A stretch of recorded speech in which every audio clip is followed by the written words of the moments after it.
আড়াল থেকে ছদ্মবেশী বৃন্দা ও নিশার গোপন চক্রান্ত ধরে ফেলল রাঙা। হ্যাঁ বন্ধুরা, আমরা এমনটাই দেখতে পাবো রাঙামতি তীরন্দাজ ধারাবাহিকের আগামী পর্বগুলোতে। বৃন্দার মা পুলিশ নিয়ে বসুবাড়িতে এসে সবাইকে হুমকি দেখাতে থাকে। অপরদিকে বৃন্দা ন্যাশনাল চ্যাম্পিয়নশিপের আগে রাঙার ক্ষতি করার জন্য অবিনাশ দাস নামে একজন ছেলের ছদ্মবেশে রাঙার একাডেমিতে কাজ নেয়। একাডেমিরই একটা কোয়ার্টারে থাকে বৃন্দা। রাঙা বলে, মুই বড় বৌদিটোকে ঠিক খুঁজে বের করবো রে। পরদিন রাঙা একাডেমিতে যায় প্র্যাকটিসের জন্য, আর সেখানে ছদ্মবেশী বৃন্দাকে দেখে রাঙার মনে সন্দেহ হয়। রাঙা বৃন্দার উপর নজর রাখে। এরপর হঠাৎই রাঙা দেখতে পায় ছদ্মবেশী বৃন্দা নিশার সাথে কথা বলছে। রাঙা বলে, নিশার সাথে ওই ছেলেটা কি এত কথা বলছে? রাঙা আড়াল থেকে দেখতে থাকে। বৃন্দা নিশাকে অনেকগুলো টাকা দিয়ে বলছে, ন্যাশনাল চ্যাম্পিয়নশিপের আগে যেভাবেই হোক রাঙাকে শেষ করতেই হবে, তাতে তোমারও লাভ আর আমারও পথের কাঁটা দূর হবে। বৃন্দার গোপন চক্রান্ত দেখে রাঙা চমকে ওঠে। রাঙা বলে, ওই ছেলেটার গলাটা কেমন যেন বড় বৌদিদের মতো লাগছে না? তবে কি ওটা বড় বৌদিদি?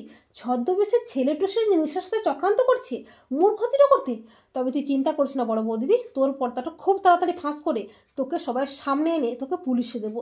এই বলে রাঙা আড়াল থেকে বৃন্দা ও নিশার গোপন চক্রান্তের ভিডিও করে নেয়। তো বন্ধুরা, তোমরাও এটাই চাও তো যে আড়াল থেকে ছদ্মবেশে বৃন্দা ও নিশার গোপন চক্রান্ত যেন হাতে নাতে ধরে ফেলে রাঙা?